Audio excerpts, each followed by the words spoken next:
texting or calling? Get you to pick one. Calling.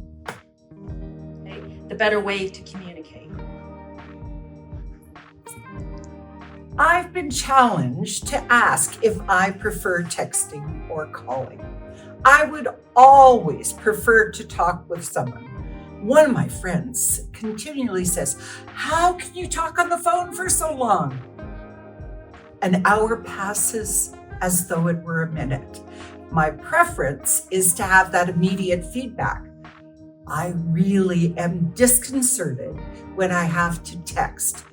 And also, all the details. How can you ever put in all the details that you can transition with when you're on a call? But in a text message? The text message is the best way to communicate.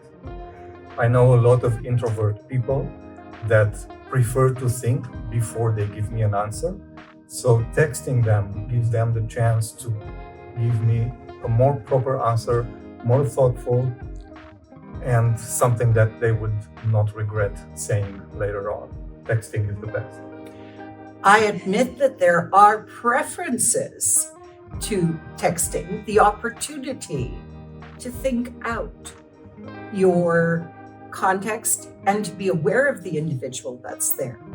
However, there is nothing like quite finding out what's right there and learning how to develop as a communicator to be able to practice when we're in those on-the-spot moments and transition, which we can do in a call.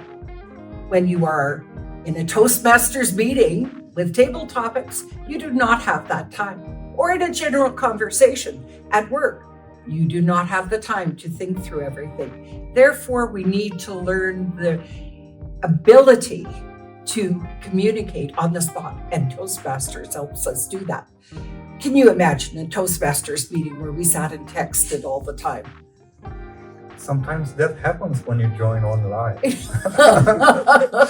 So I think that our society is moving at a very fast speed, and texting gives us the chance to think before we say something, think twice and speak once or text once. Also, texting prepares the fingers for playing the guitar. It gives them some exercise. So I think texting is better. I like the idea of exercising, but I think the exercise for me, and the exercise for me involves being able to think before I speak.